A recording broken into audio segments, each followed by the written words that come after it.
Sports are here with the one and only Kevin Cunningham. So you're working with Erickson Lubin, man.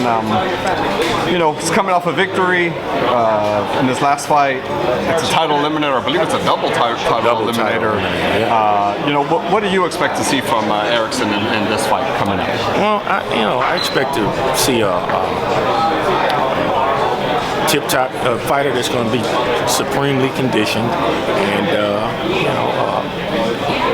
he's got the perfect skill set to win a fight like this, and I expect him to be the best version of himself.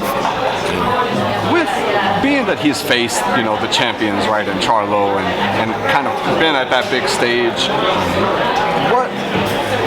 how do you think he's taking this, maybe not prospect, but, solid contender? I feel like this is kind of that, he's kind of holding the guard to the next level, right? And what is that mindset like for a fighter, being that it's like, okay, you have to beat this guy if you want to keep being at this level? Well, you have to take this fight as serious as any fight you've ever faced. I mean, you got a young, strong, hungry, talented fighter in Ramos, and if you want to, like you said, continue on and be in the big marquee fights, these are the fights you have to win.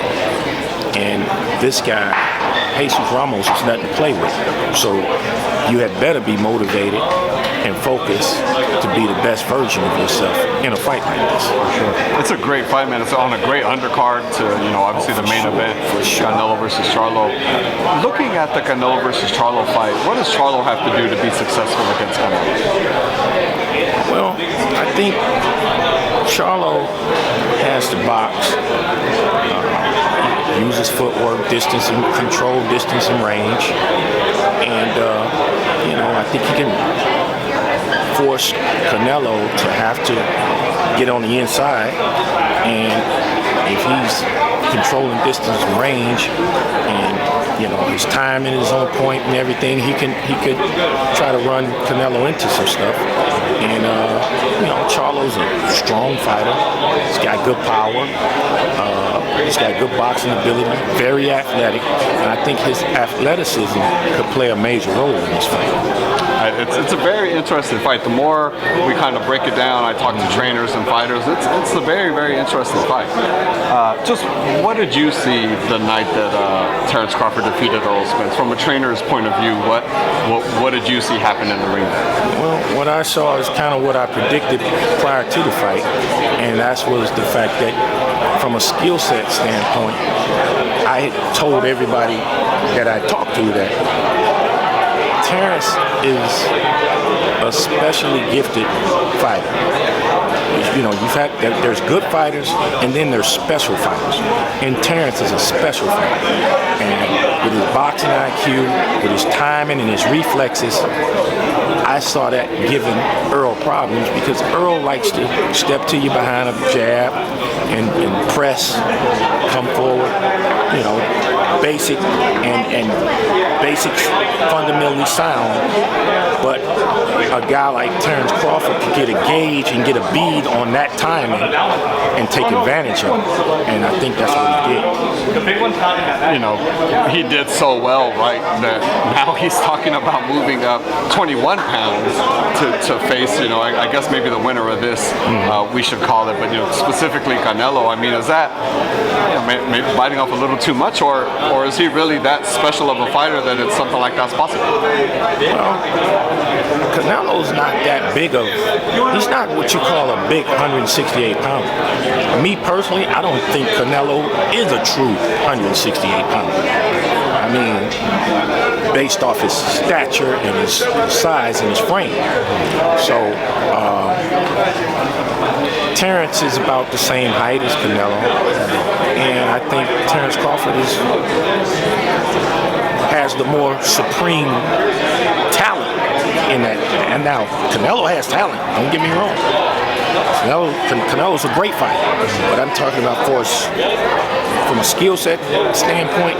If we're looking at just basics, if we're looking at just skill set standpoint, I would lean towards Terence Crawford. So I say that to say this: when you get to that elite level, when you're talking about those elite great fighters, size is not always a big factor. And I think great skill set can alleviate the size difference.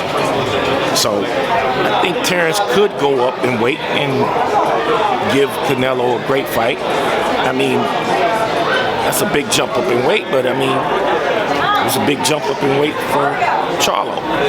So, I mean, it's daring to be great. They're all daring to be great. I mean, and when you look at Mayweather, I think Mayweather was smaller than everybody he fought. Because I think technically Mayweather's a natural lightweight, 140-pounder at best.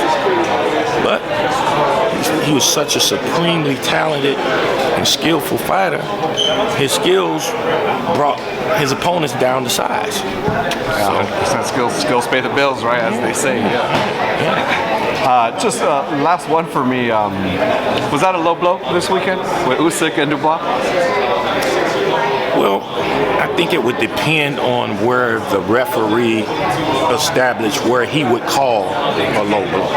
So, because some fighters' cups are high, and if your cup is on the belly button, that could have been considered a good body shot.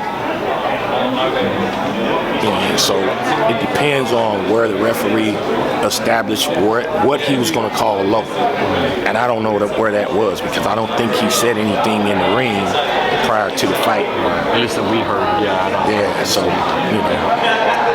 it happens, right? I think they gave him plenty of time to recover. So, I mean, but yeah, man, I think this is going to be a great it's going to be a great card. But this co-main event is going to be a barn burner. It's going to be good. And me personally, I believe my guy, Erickson Lubin, if he's the best version of himself, it beats the best version of Jesus Ramos. It's going to be great to see, man. The whole card is fantastic. Mr. Cunningham, thank you so much for your time, man. Much appreciated. Thank you very much. Tell the fans where they can follow you, brother. You can follow me on Instagram at Cunningham_Kevin, and I'm on Twitter, KC Box Trainer. There it is. Thank you so much.